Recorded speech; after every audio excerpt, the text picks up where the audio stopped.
Whilst Americans bicker over the legality of the death penalty, it would surprise you to know that the rest of Western civilization has already come to a clear consensus. The United States is one of the only developed nations in the world to still legislatively support the death penalty. According to the Pew Research Center in 2021, nearly 60% of Americans favor the death penalty, which is largely fueled by our nation's deeply rooted history of violence and vengeance. Abolishing the death penalty is quite relevant to the audience because it addresses fundamental questions about justice, human rights, and the role that the state should play in our lives. Capital punishment within the United States should be abolished due to its anachronistic nature, its inability to deter crime, and its fundamental violation of the U.S. Constitution and human dignity. First, I will discuss the constitutionality of capital punishment. Then I will discuss the complicated logistics surrounding the death penalty. Lastly, I will touch upon its failures to deter and control crime. Now, let's first discuss the death penalty's constitutionality. The use of capital punishment is inherently unconstitutional due to its denial of our constitutional guarantee of due process and equal protection under the law. As enumerated by the 5th and 14th Amendments, the term due process refers to the balancing of individual rights and protections alongside legislative and judicial powers. The American Civil Liberties Union in 2012 argued that the irrevocable nature of the death penalty inherently repels the institution of due process of the law, depriving an individual to benefit from new evidence, new legislation, and the chance to perhaps be deemed innocent. This fundamentally contradicts the principles upon which our nation was founded upon. Capital punishment also denies our guarantee of equal protection under the law due to its arbitrary and often discriminatory means of selecting and executing inmates. According to the Death Penalty Information Center in 2023, legally irrelevant factors such as race, geography, and the quality of counsel disproportionately determine who is sentenced to death.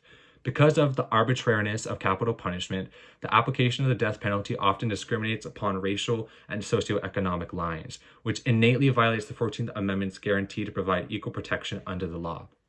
Next, I'd like to highlight the barbaric and cruel nature of the death penalty within the United States. Due to the inconsistencies of the death penalty's application and its innately dehumanizing and retributive nature, capital punishment should not be utilized. In the U.S., the death penalty varies in form and scope from jurisdiction to jurisdiction. According to The Independent on October 7, 2021, death by hanging, firing squad, electrocution, gas chamber, and lethal injection are currently legal within a number of U.S. states, which all subject death row inmates to horrible and potentially agonizing deaths. Although lethal injection is the preferred method of execution in many jurisdictions, capital punishment of any form inherently transgresses upon the sanctity of human dignity. The 8th Amendment protects individuals from the infliction of cruel and unusual punishment. Despite this, the Supreme Court maintains the position that the death penalty does not violate the 8th Amendment, rather impacting only the procedural aspects surrounding the practice.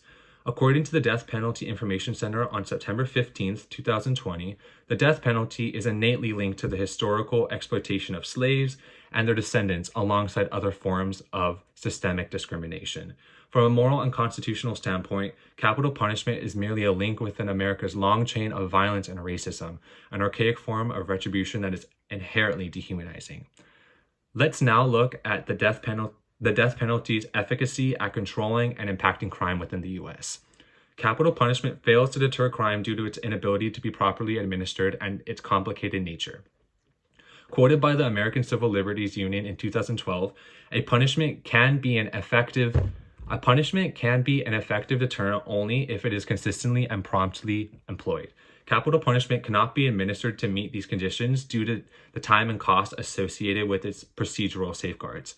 Not only does this burden our criminal justice system, but it also fails to deter crime due to its lack of consistency and urgency. Capital punishment also fails to deter crime due to its complicated nature, which is preeminently impacted by a number of other factors. According to the National Institute of Justice in 2016, there is little to no uniformity of proof that capital punishment increases, decreases, or has any effect on homicide rates. In fact, it has been found that certainty, which refers to a criminal's perception that they will be caught or punished, has a much larger role when trying to deter crime compared to the severity of punishment. Due to its highly circumstantial nature, the death penalty fails to deter crime and rather is a retributional relic of a more violent past.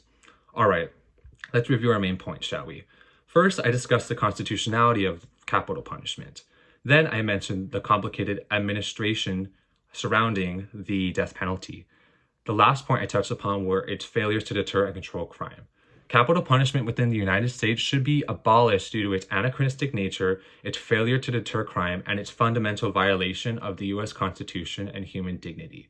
Now that we understand more about the context surrounding the legality of capital punishment, I hope that everyone can now make an informed and compassionate opinion and decision about the matter. Thank you very much for your time.